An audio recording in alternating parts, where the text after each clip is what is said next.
It is very broad. An intro psych course will delve into every aspect of psych, but most people specialize. So you want that, and then you could take, like, say you took that course and you're like, oh, I really want to learn more about clinical psychology, so mental health issues, ADHD, anxiety treatment, and you learn just about that. So that's one aspect you can do in high school. The other aspect is just really getting experience working with different people, and there's tons of things you can do. So if you were interested in more research, we have tons of universities. Maybe you're like, hey, I'm really interested in LGBTQ+, or I'm interested in immigrant, or I'm interested in whatever population, older folks. You go over to Stanford's website, you go to Santa Clara University's website. Community colleges less so. You might go to like UC Santa Cruz's website and you go through all the professors, and all professors usually have grad students, which are basically students that are not paid, but they need to do research, and they're always looking for undergrads. UC Santa Cruz is an amazing, they're cutting edge there. So you can reach out to these individuals. That's a great thing to do, is to contact professors, contact their grad students. I've heard undergrads, and they'll hire, like Stanford, you can go to their website and they'll look for people who will just administer IQ tests, or who will try out ABA, which is a therapy for kids with autism. So there's tons. They're always looking for free labor, and you get that experience. Do you like that area? You know, you get to put it on your high school, your resume, and that looks really good. And you get to decide, do I like research, and the kind of research I want to do. You can volunteer. There's tons of places around here where you can volunteer and you learn and like working with that kind of a person or that kind of disability. Special Olympics is amazing. You can volunteer there. They do their and it doesn't have to be a long volunteering, it can be a day. And you're working with adults that have intellectual disability or autism, mild autism, which we don't see a lot in our society. And you get a sense of like what they might need. Oh, do I like that kind of thing? NAMI is National Alliance for Mental Illness, and you can partner with individuals that might have high functioning autism or schizophrenia. And you can be a buddy or a support person for people that sort of maybe are having difficulty making friends. You can be a neurotypical friend. You can reach out to a psychologist who do testing or who work with anxiety, and you can be like, hey, do you need someone as a social skills partner or as an exposure? Like tons and tons. Sunday Friends, Boys and Girls Club, Animal Assisted Happiness. You might want to work with individuals with special needs with animals if you like that. And teaching assistant through Saratoga High School. You can be a teaching assistant, and you can ask, I want to help in a classroom with a teacher where the kids have a learning disability, or we suspect they do. And so you can learn about that. So there's tons and tons of ways that you can kind of get a flavor for, do I like this area? Do I like this population? Do I want to be in the school, community, hospital, you can volunteer in hospital. There's tons of things you can do. And you can get paid experience. They're always looking for applied behavioral analysis. They go into the home and work with children that have this autism spectrum condition, and they teach them communication, behavioral control. They train you, and I think you might have to be over 18, or 18 at least, but it's a wonderful opportunity. They're always like going with community colleges looking. You could be an executive functioning coach. So if you have really strong executive functioning skills, getting things done, turning things in, organizing things, you can work with a middle schooler. You can work with someone that has ADHD where that's an area of challenge, and you can provide that coaching and get paid. And then you can also, work with, reach out and be an anxiety social skills person where, like maybe the kid has selective mutism, they're not speaking, or they're very anxious. And you come in and you just have a conversation with them because that's helping them get over their anxiety. Or you have a child that has some mild social skills issues, and you're just interacting with them and you're helping them get comfortable and grow that. So there's tons of ways you can kind of get, and that's not even that's there's way more that I'm probably not even thinking of. But the idea is that you can get a flavor for it, and that way when you apply to college, if you were going to go into psychology, you can say, I want to go into psychology, and here are the different things that I've done that demonstrate I really like it, and that sets you apart. Because that's what schools are looking for is, everyone wants to be a psychologist, but what have you done to show you are really committed to that? And then you can kind of put that, because you need like 10 activities at least in all the UCs. Or the counseling psychologists do very similar, and their training is all around different mental health conditions and what to do about it. What are the interventions you can use for that? And for that, you have to really kind of go to grad school for that, because grad school gives you not only content information, but you get training and you're supervised. So you would be supervised like someone by myself. So you would be doing therapy, and you would come in every week with me and we talk about your cases. And you'd be like, I'm struggling here. And we would be talking about different interventions. So counseling or clinical they overlap, but teasing them apart is a little bit difficult. You can work in a hospital, VA, Veterans Administration-based hospitals. We have a bunch of VAs up here. Yeah, and you can get experience. They'll do testing. Let's say you were in combat and a bomb exploded and there might be some neurological issues. So they might do testing, they might do therapy, they'll do medicine. Next, psychologists could be in a hospital. They could also be at a base, or they could also be in the field. And then an action plan for what you could do. You can do a bachelor's degree, master's, volunteer. So if you want to go into law, what could you do? If you want to go into community service or education or policy. And then the second one is kind of what you guys are looking at, strategy. So if you want to go into human services, what are the strategies that you need to do and what are some positions? It's kind of a broad field of where you're kind of working directly with people. And here they're talking about community mental health, or they're talking about agencies. So CPS, Child Protective Services, would be an example, right?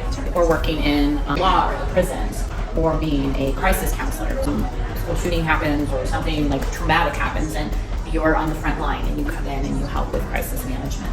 You could do substance abuse counseling. So an individual is having trouble with substances, drinking a lot, and they go into a substance facility, like maybe an away hospital. And you might be one of the staff members. You lead groups, you work with individuals one-on-one. And a victim's advocate. Like I've worked with families in San Francisco who are in homeless shelters or in temporary housing, and they have to navigate a variety of systems, and you're their advocate. You advocate for the parent, you advocate for the child, you make sure that they get access to their services. Maybe if you have a second language, you're never able to talk to them in their native language. So there's a lot of great things you can kind of do on that. The field is exciting. It used to be that, your default was in person, right? COVID happened, and we shifted to telehealth in huge record numbers. So nowadays more clinicians. So before clinicians weren't as comfortable and they're, like people didn't do that. Nowadays it's equally likely that I will see a client in person or I will see them online. And it makes things a little bit accessible. Some things they have not figured out how to do online, like testing. Like if I have a subject that has, or a client that has ADHD, I need to bring them in because we haven't yet experimented enough to know that our testing methods work online. So that's kind of one way. It's made it a little bit more accessible. Now, if you can't find, let's say you lived in a small town and you were transgender and you were looking for someone to sort of process that in your small town, it was really hard to find.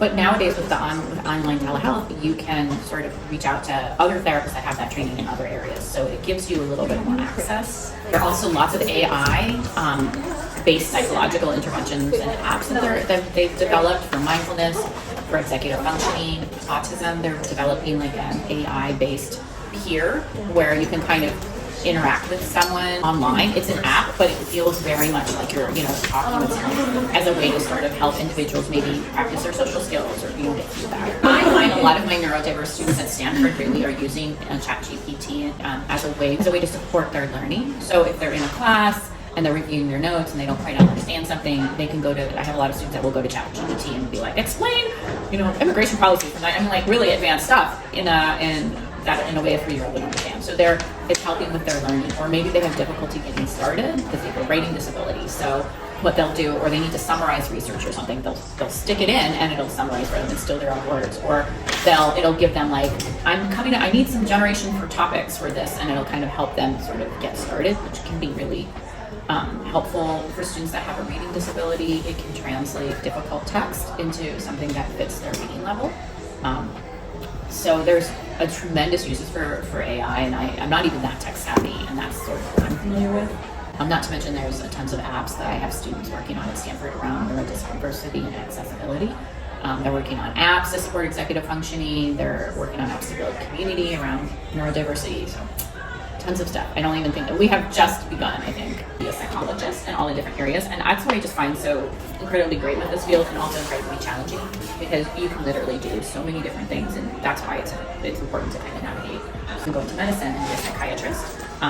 Psychiatrists, if you want to go to med school and you're looking for like a good discipline, they are in dire need of psychiatrists for adolescents and children in this area. You could get out of med school, start your practice, and easily be charging $1,000 an hour, but that will be covered by insurance, and sometimes not, because it is so such a need nowadays. To med school, it depends on your specialty. Because they need child psychiatrists, I'm not saying it's going to be a walk in the park.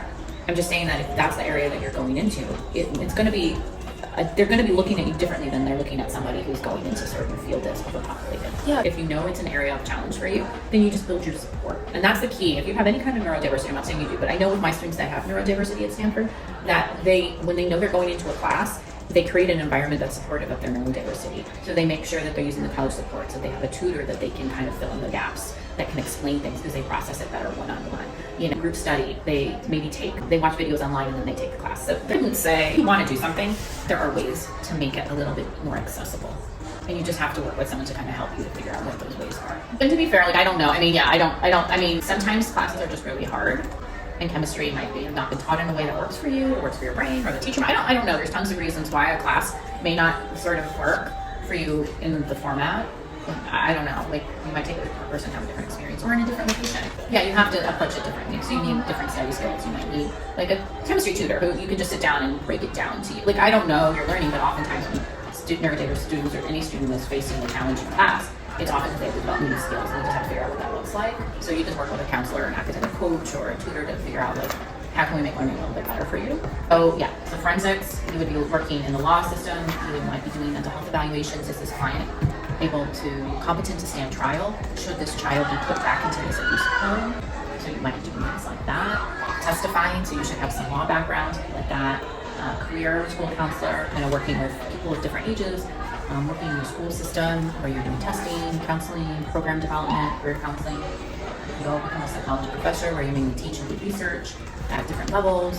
Work with the students. Social worker is in the medical setting. Work over at the hospital. The hospital hires a lot of social workers where what they're doing is your child comes in, they're sick, they're getting cancer treatments, and you're like, but I gotta have fun housing, and we've got all these mental health issues, and I need a nutritionist, and they're the ones that help you coordinate services.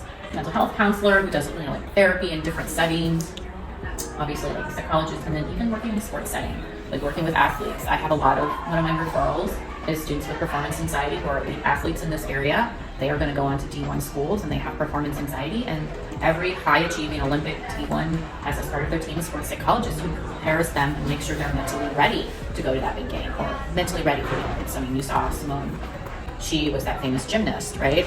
She had a lot of performance anxiety, and so she was working with a sports psychologist who works with elite athletes who helps them with that. So tons and tons of things you can do if you're kind of if you're I like working with people and I want to help.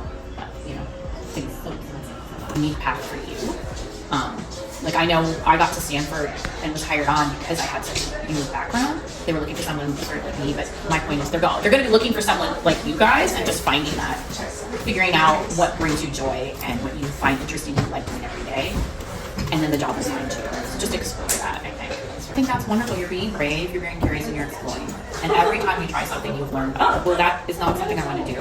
And that's valuable because eventually when you apply to college, you have to pick a couple of things that you want to do. And it's nice to know what you don't like as much as what you do.